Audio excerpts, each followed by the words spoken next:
Bom dia, tudo bem com você? Feliz domingo da ressurreição. Jesus ressuscitou.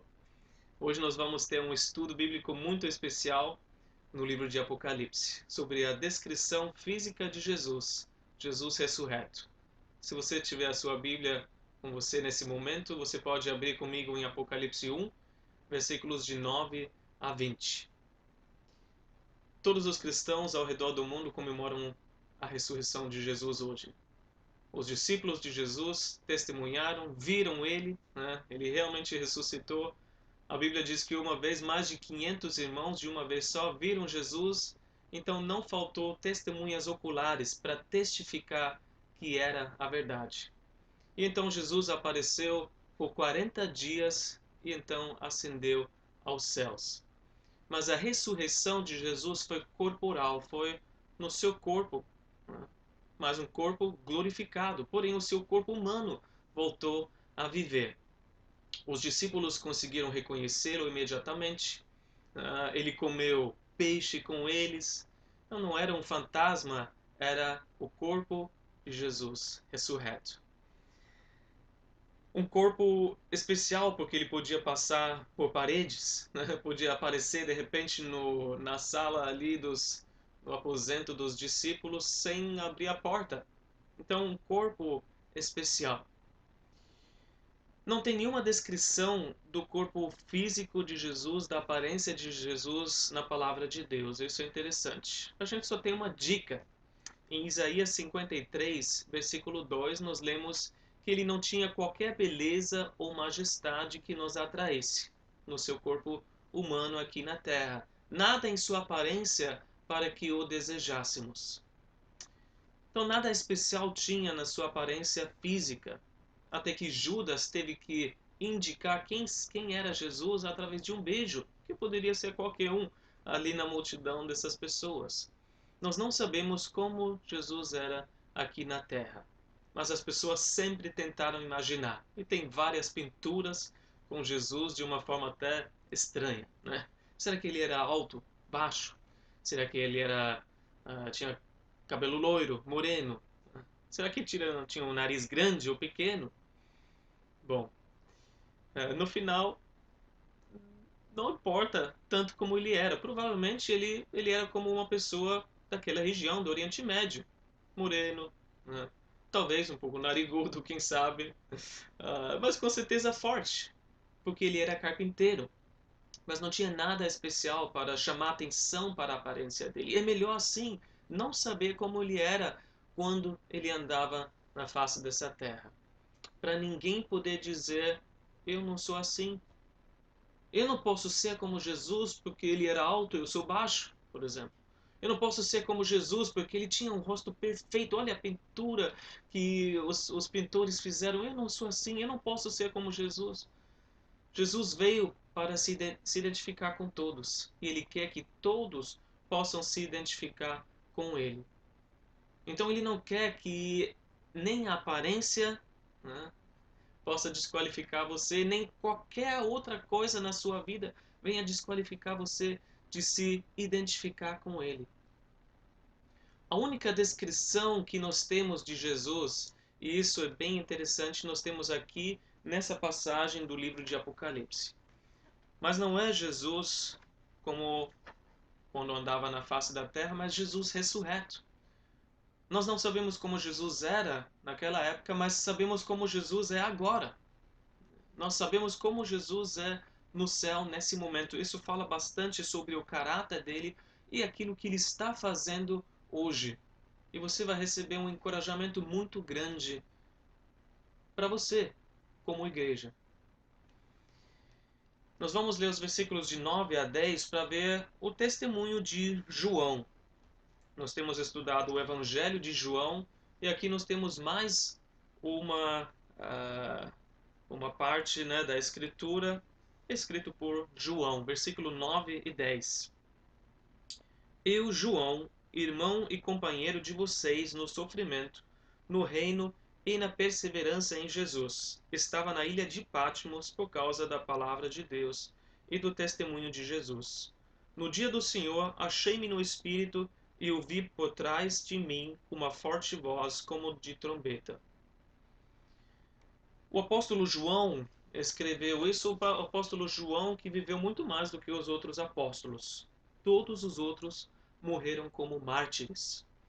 A história da igreja nos conta que o apóstolo João não morreu assim. Os romanos prenderam ele, tentaram matá-lo em óleo fervente, mas não era a hora dele e não morreu. Então, eles exilaram ele para a ilha de Patmos, que era uma ilha para prisioneiros, uma ilha pequena, uma ilha grega, perto da Turquia. Tinha minas de mármore, onde os prisioneiros tinham que trabalhar. Então, João estava ali exilado nessa ilha. E num domingo, no dia do Senhor, ele teve uma visão. Jesus falou com João. Provavelmente ele estava orando, lendo a Bíblia, meditando, e pelo Espírito ele teve uma visão de Jesus. Ele ouviu, como diz aqui, uma forte voz, como de trombeta, uma voz alarmante. E a voz veio por trás, essa voz de Jesus. É interessante que geralmente a gente espera a voz de Jesus de frente, né? Nós parando talvez. Não continue ali. Mas muitas vezes na vida do cristão a voz de Jesus vem por trás, enquanto nós andamos no seu caminho. Olha só o que Isaías já disse no capítulo 30 do profeta Isaías, versículo 20 e 21. Embora o Senhor lhe dê o pão da adversidade e a água da aflição, o seu mestre não se esconderá mais. Com seus próprios olhos vocês o verão. Quer você se volte para a direita ou para a esquerda, uma voz atrás de você lhe dirá: Este é o caminho, siga-o.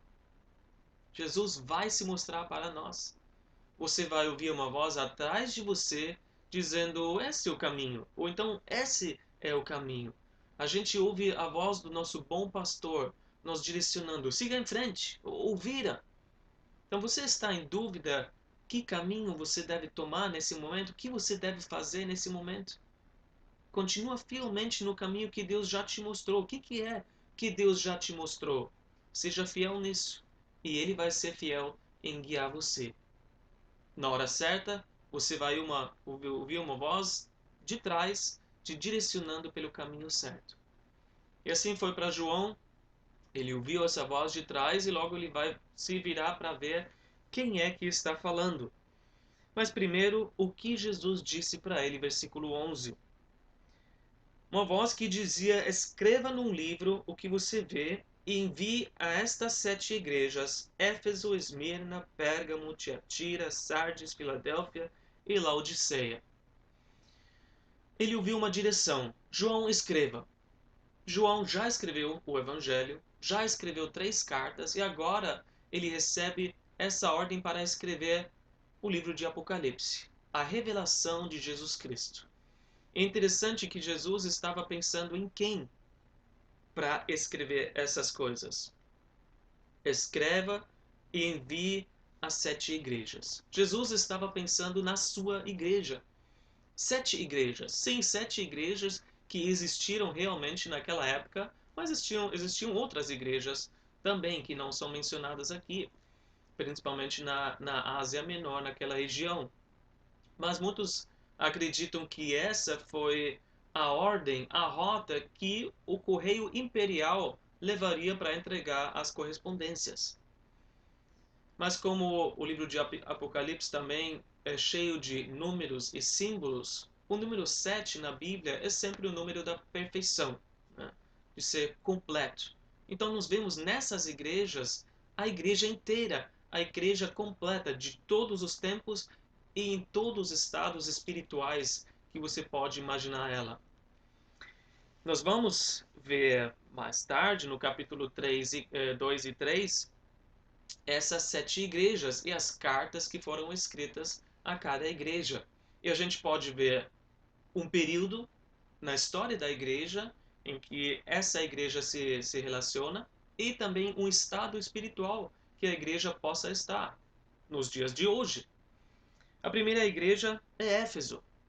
A igreja em Éfeso faltou amor, abandonou o seu primeiro amor. E essa igreja se refere ao período da igreja apostólica, até 100 depois de Cristo. A segunda igreja, Esmirna, foi a igreja perseguida.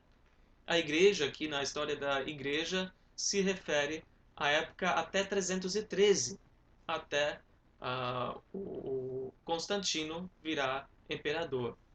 A igreja de Pérgamo, a igreja que cedeu ao pecado, né? Foi após de Constantino até mais ou menos 538. Existem números um pouco variados para esses períodos.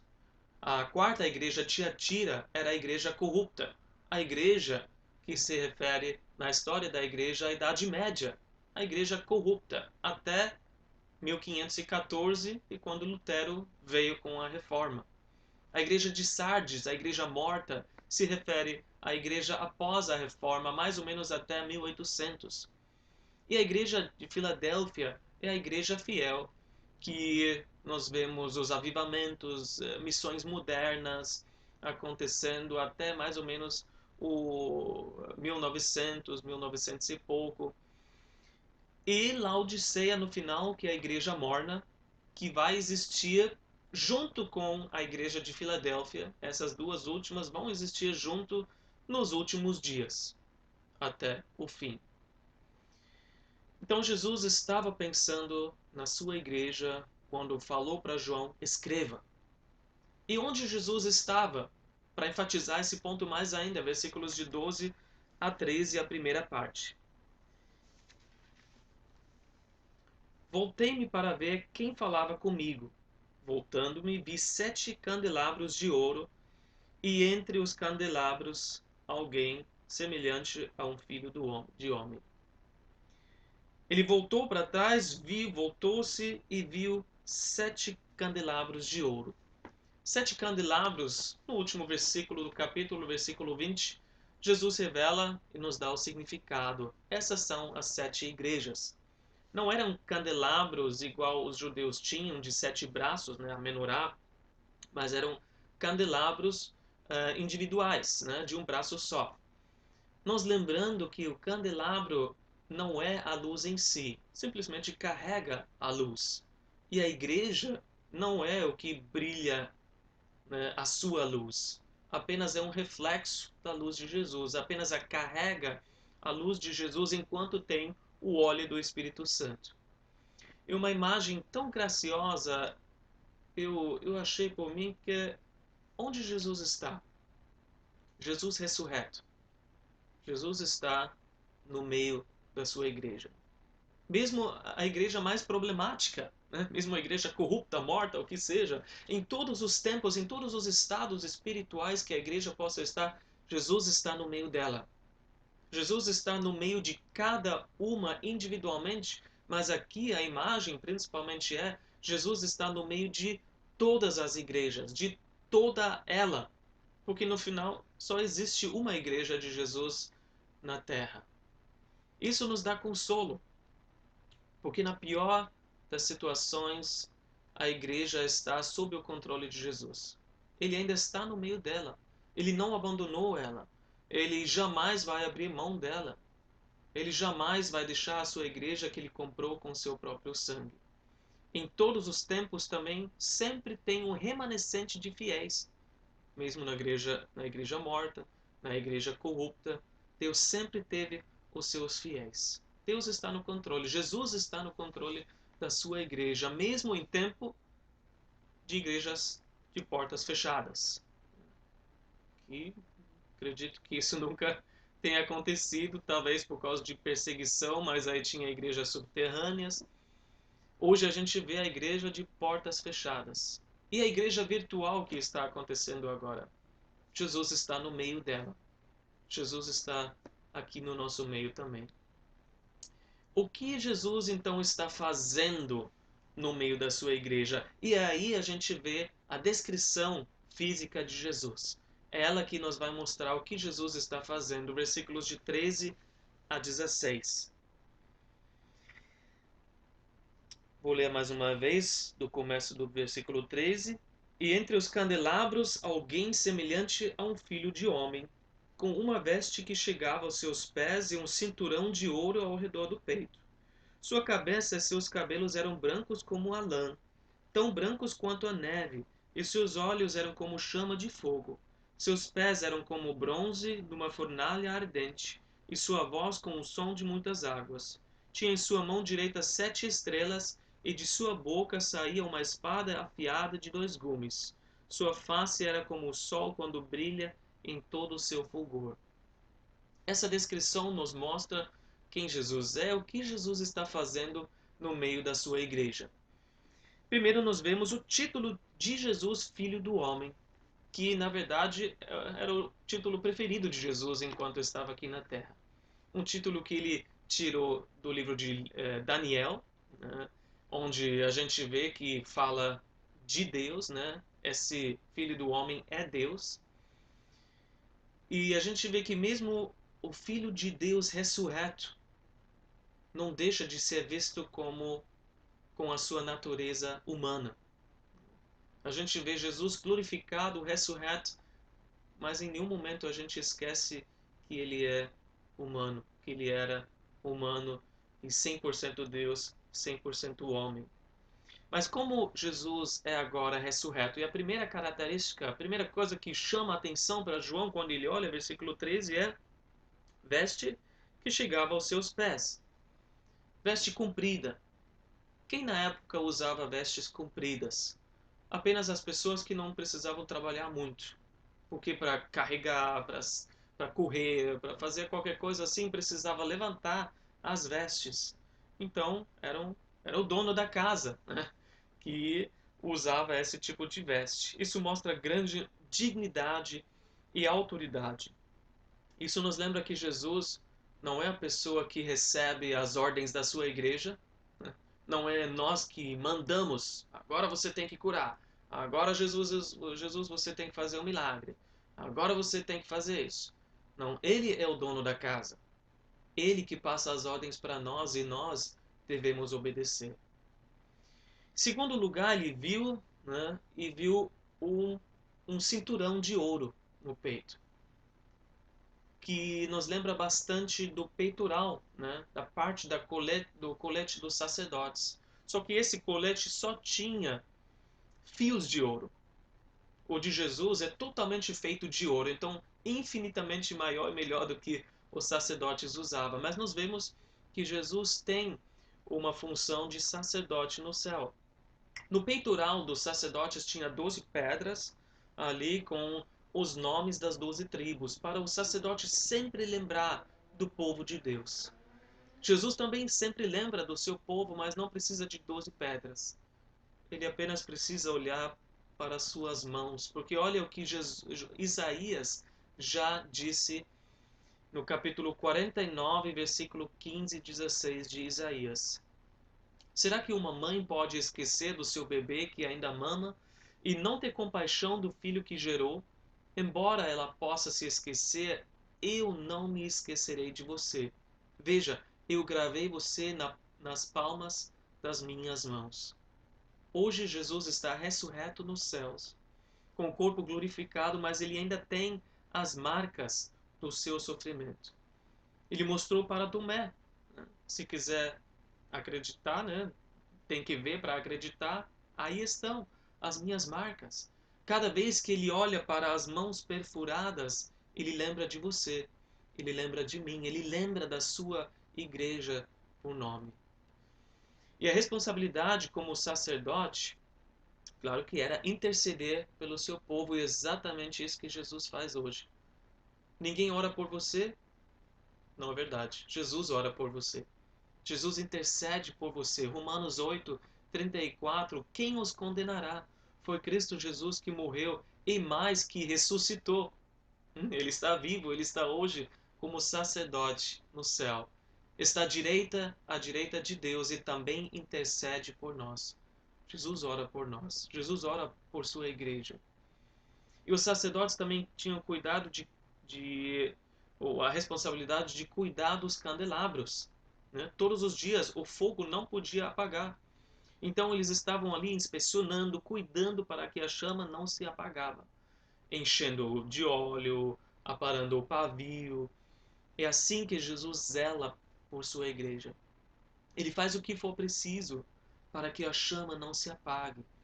Ele sopra no fogo, ele faz brilhar para que a gente possa ser tudo para o nosso Senhor. No próximo lugar, a gente tem no versículo 14, na descrição de Jesus, a cabeça e os cabelos brancos, que indica uma idade avançada, que na época, talvez muito mais do que hoje, era um sinal de sabedoria. E a palavra de Deus nos diz em Colossenses 2, versículo 3, que nele, em Jesus, estão escondidos todos os tesouros da sabedoria e do conhecimento. Então Jesus está no meio da sua igreja com toda a sabedoria.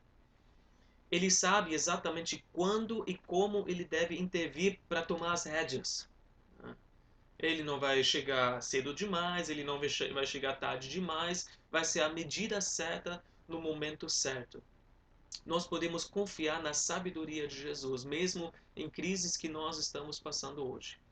Nós podemos confiar nele muito mais do que num sábio que já viveu muitos anos, porque no final Jesus é eterno. Mas essa descrição também nos lembra que Jesus é Deus com a mesma natureza do Pai, porque quando nós voltamos no livro de Daniel, capítulo 7, versículo 9, nós vemos a descrição do ancião de dias, que é Deus Pai. E essa é a mesma descrição, com cabelo branco, né, cabeça branca, e ele é desde a antiguidade, desde sempre, o domínio é eterno, o seu reino não tem fim. E Deus é tão grande que ele tem um grande plano eterno com a sua igreja. O livro de Efésios está cheio disso. 2 versículos. Ele quer mostrar a sua graça e ele quer mostrar a sua sabedoria através de nós, a sua igreja. Efésios 2, versículo 7 diz o seguinte: para mostrar nas eras que hão de vir a incomparável riqueza de sua graça demonstrada em sua bondade para conosco em Cristo Jesus. Efésios 2, 7. Nas eras que ainda vão vir, Jesus quer mostrar a sua graça que ele demonstrou para conosco em Cristo Jesus. E Efésios 3:10 nos fala que a intenção dessa graça era que agora, mediante a igreja, a multiforme sabedoria de Deus se tornasse conhecida dos poderes e autoridades nas religiões celestiais. Uau! Ele vai usar a sua igreja, nós, pessoas falhas, salvos pela graça, para mostrar a sua sabedoria até para anjos, até para demônios. A multiforme sabedoria de Deus. Esse é o plano de Deus. Plano maravilhoso através da sua igreja. Mas essa descrição, quando ainda diz brancos como a neve, também mostra a sua natureza.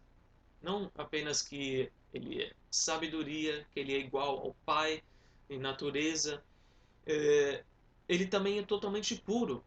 Isaías 1:18 nos fala: embora os seus pecados sejam vermelhos como escarlate, eles se tornarão brancos como a neve. Jesus pode fazer isso, né? Ele pode nos tornar mais branco que a neve, porque ele é assim. Ele é totalmente puro, ele nunca pecou, ele é sem pecado, e quando ele nos perdoa, ele apaga todo o nosso pecado, ele nos purifica. O próximo item que nós vemos que João viu, que chamou a atenção dele, versículo 14, foram os olhos. Os olhos como chama de fogo. O fogo no Antigo Testamento sempre foi julgamento ou purificação. E a gente imagina Jesus com um olhar tão intenso, procurando pela face da terra. Com certeza nenhum pecado vai escapar dele. Nenhum pecado vai ficar impune. Então não adianta brincar de igreja, não adianta tentar esconder algum pecado, o teu pecado sempre te acha. Até Judas, que até o final tentou esconder, foi exposto, veio à tona que Judas estava roubando, né, do dinheiro. Mas Jesus olha não apenas para detectar, para mostrar, para expor, mas para purificar, para restaurar. Jesus olha com um desejo de purificar. As 7 igrejas, se você quiser ler depois, eu encorajo você, capítulo 2 e 3, Jesus sempre fala o que está errado, chama ao arrependimento, mas também deixa aberto, bom, se você não se arrepender, haverá uma consequência, haverá um julgamento. Esse é o meu olhar intenso. Nada escapa, mas eu quero purificar, eu quero que você se arrependa. O próximo item que João vê em Jesus são os pés como bronze, versículo 15. Bronze também era de julgamento, o metal de julgamento no Antigo Testamento, porque o altar dos sacrifícios era feito de bronze. Mas eu gosto até de uma outra versão que então continua falando, diz como se tivessem sido refinados numa fornalha.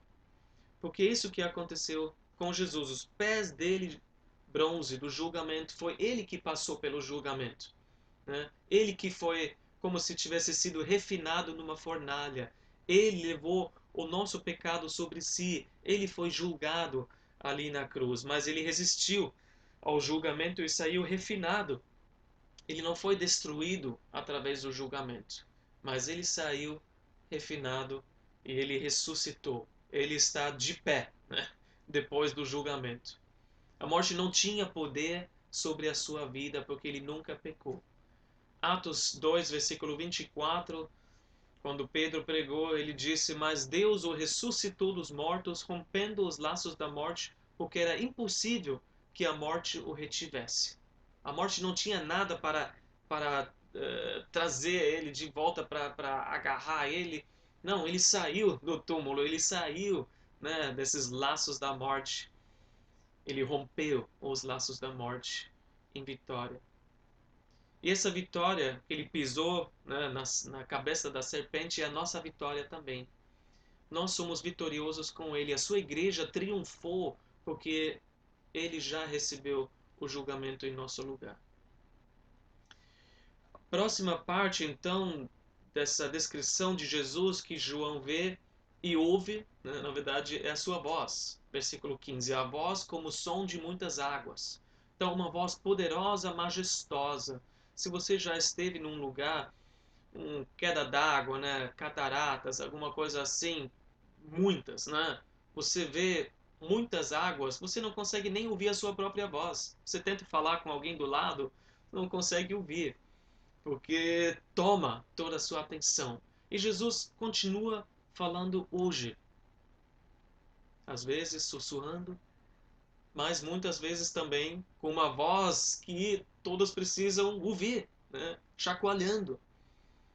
E as ovelhas ouvem a voz do seu Senhor.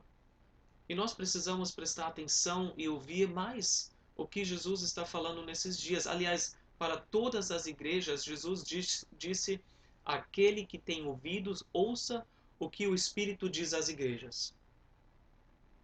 Você está ouvindo o que Jesus está dizendo à sua igreja? Ele quer falar conosco. Depois, João olhou, ele viu a mão. Ele viu a mão direita de Jesus. Versículo 16, ele viu dentro dessa mão 7 estrelas. As 7 estrelas nós também vemos o significado mais tarde, que são os representantes de cada igreja. Seja realmente um anjo, né, de Deus sobre essa igreja, seja o mensageiro dessa igreja, que talvez seja o pastor, não importa, alguém que representa essa igreja. Então a gente vê que Jesus, na sua mão, firmemente segura cada representante. Ou, por se dizer, cada igreja. A igreja em si está nas suas mãos. João 10, 28 diz que eu lhes dou a vida eterna e elas jamais perecerão. Ninguém as poderá arrancar da minha mão. Eu tenho elas na minha mão direita. Ninguém pode arrancar a igreja, as minhas ovelhas, das minhas mãos. E então João olhou, ele viu a boca de Jesus e ele viu como se fosse uma espada de 2 gumes saindo. A espada de 2 gumes, Hebreus 4:12, é a palavra de Deus. É a arma de Jesus, que são as palavras que saem da sua boca. No final do livro de Apocalipse, nós vemos Jesus, né, fisicamente voltando para a terra, derrotando o anticristo, né, e todo o seu exército, mas é interessante que não vai ter nem batalha. A gente não vê, né, uma grande luta entre Jesus e o anticristo, não, ele simplesmente vai ser derrotado. E Jesus volta com o quê? Com a espada de dois gumes, com a palavra na sua boca. Basta uma palavra e todo o inimigo é derrotado. A palavra de Deus também é poderosa para penetrar o nosso coração, para julgar os nossos corações, para julgar os nossos pensamentos. E quanto mais a igreja se distancia da palavra de Deus, mais fraca ela fica. Esse é o momento de teste. Quão perto você está da palavra de Deus? Ah, não está tendo igreja fisicamente? Ah, perdi o culto. Tem tantos cultos, mas eu não sei nem qual escolher. Ah, no final eu acabei assistindo qualquer coisa no Netflix. Ah, acabei fazendo qualquer outra coisa, mas a palavra de Deus, já que não estou saindo para a igreja, acabei perdendo. Tudo bem, mais uma semana, mas já estamos na semana 3, 4, 5, 6 dessa quarentena. E aí? Você está se enchendo com a palavra de Deus? Você dá o lugar devido para a palavra de Deus? Quanto mais a igreja se afasta, a igreja somos nós, todos nós, a gente se afasta da palavra de Deus, nós nos tornamos ineficazes, fracos, como se fosse um fantoche. E Jesus não quer que a igreja seja fantoche dos desejos humanos. Jesus quer que a igreja seja representante dele na terra, o seu corpo, a sua noiva. A última parte da descrição, versículo 16, João levanta o olhar e vê a face de Jesus brilhando como o sol no meio-dia. Com certeza ele lembrou da transfiguração, quando foi ele e Tiago e Pedro vendo Jesus em sua glória. Eles não conseguiam nem olhar com o olho humano, né, para essa manifestação. E esse é o maior anseio de todo ser humano, a glória de Jesus. A glória que está na face de Jesus. Nós fomos feitos para experimentar a glória de Deus. A eternidade está dentro do nosso coração, dentro da nossa vida. A gente sabe que o brilho desse mundo é muito pálido, né? Não satisfaz, sempre falta alguma coisa. A gente foi feito para a glória de Deus. Mas a Bíblia diz, Romanos 3, 23, que todos pecaram e estão destituídos da glória de Deus. Como nos caímos? De onde nos caímos? De um lugar de Adão e Eva que estavam junto com Deus no jardim de Éden. E aí foram expulsos desse lugar. Nós estamos destituídos da glória. A gente anseia por essa glória. A gente quer ver essa glória. Essa glória está na face de Jesus Cristo. E Jesus chama, então, a sua igreja redimida para si mesmo, para participar dessa glória. Ele orou em João 17, versículo 24: Pai, eu quero que os que me deste estejam comigo onde eu estou e vejam a minha glória. A glória que me deste porque me amaste antes da criação do mundo. Uau! Esse é o chamado da igreja, esse é o nosso chamado para ver a glória de Jesus, para estar onde Jesus está, para ver a plenitude da sua glória. Este é o verdadeiro Jesus que está no céu agora, desse jeito, que está no meio da sua igreja. E o que aconteceu? A gente vê no final do nosso capítulo, versículos de 17 a 20, a reação de João. E como Jesus vem para encorajá-lo. Versículo 17. Quando vi, caí aos seus pés como morto. Então ele colocou sua mão direita sobre mim e disse: Não tenha medo. Eu sou o primeiro e o último, sou aquele que vive. Estive morto, mas agora estou vivo para todo sempre. E tenho as chaves da morte e do Hades. Escreva, pois, as coisas que você viu, tanto as presentes como as que acontecerão. Este é o mistério das 7 estrelas que você viu em minha mão direita e dos 7 candelabros. As 7 estrelas são os anjos das 7 igrejas. e os 7 candelabros são as 7 igrejas. Essa interpretação que nós já falamos agora há pouco. Mas o que João faz? Como que ele reage diante da glória, da majestade de Jesus? Ele reage como qualquer um de nós reagiria. Ele cai como se tivesse morto diante de Jesus. Porque quem somos nós diante dessa glória e majestade? Nós somos apenas pó. Nós não conseguimos viver, resistir diante de um poder tão grande. Foi assim como outros reagiram, né? Isaías, por exemplo, Isaías 6, quando ele viu o Senhor alto e exaltado, a gente viu quem Jesus é e como ele é maravilhoso.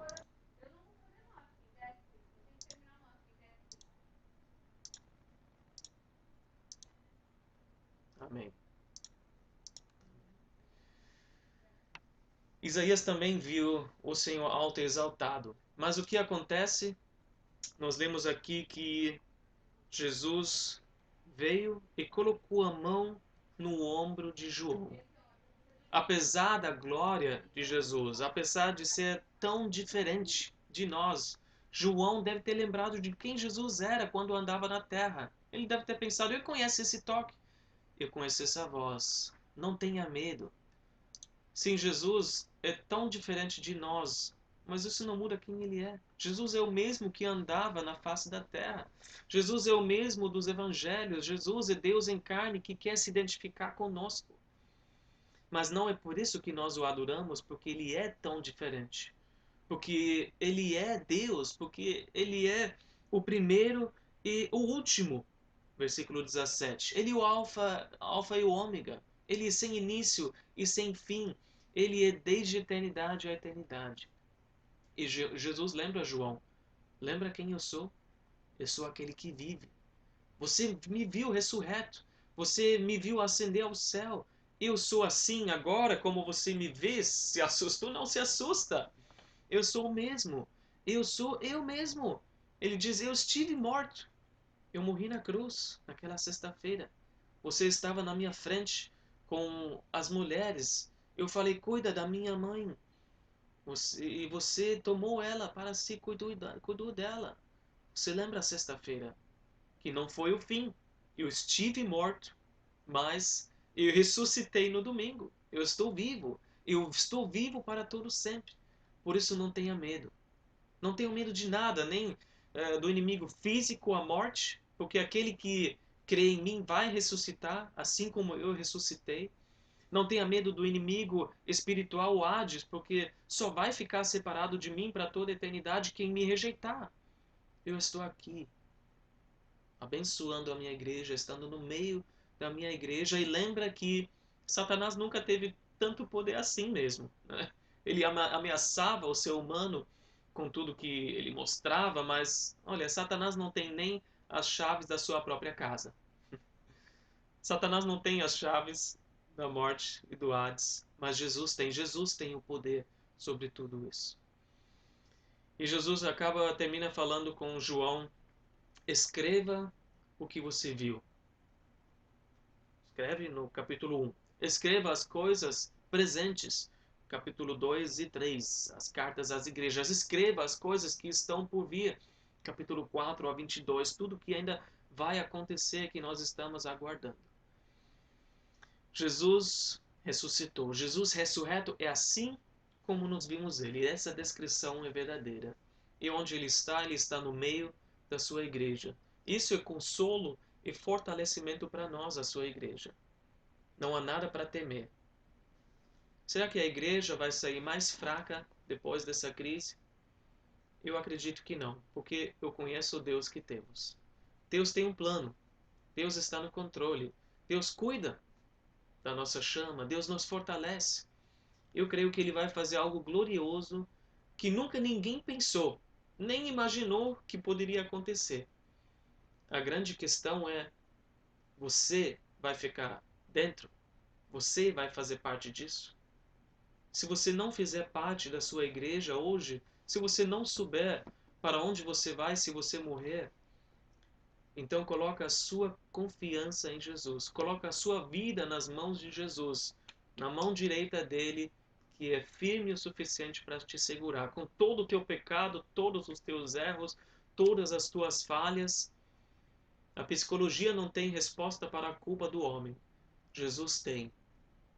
Jesus acaba com a culpa. Ele tomou a culpa sobre si. Ele tomou o pecado sobre si para que nós pudéssemos estar livres. Ele morreu por causa do nosso pecado, mas ele ressuscitou como selo de Deus Pai, como aprovação que Deus, o Pai, aceitou esse sacrifício em nosso lugar para que você e eu pudéssemos ficar impunes. Aceita esse presente de Deus em Jesus nessa Páscoa. Aceita a vida eterna e o perdão dos pecados. Eu quero orar conosco. Eu espero que você tenha sido fortalecido, que Deus falou com você. Obrigado, Senhor Jesus, pela tua graça e misericórdia, pelos teus planos perfeitos, Senhor, em meio de adversidades e crises. Te agradecemos que tu estás no controle de todas as coisas, que tu sabes de onde nós viemos, para onde nós vamos. O Senhor já conhece a história da humanidade de dentro e de fora, do começo ao fim, porque tu és o primeiro e o último. Tu já estavas lá no começo, tu já estás lá no final, já sabes tudo o que vai acontecer. E já nos deu a direção, tu já nos deste, Senhor, o cronograma profético daquilo que ainda vai acontecer. Nós estamos vivendo os últimos dias, Senhor, a tua igreja ou vai ser fiel, ou vai para a parte morna, e vai se misturar e vai perder a sua eficácia. Senhor Jesus, cuida da chama da tua igreja.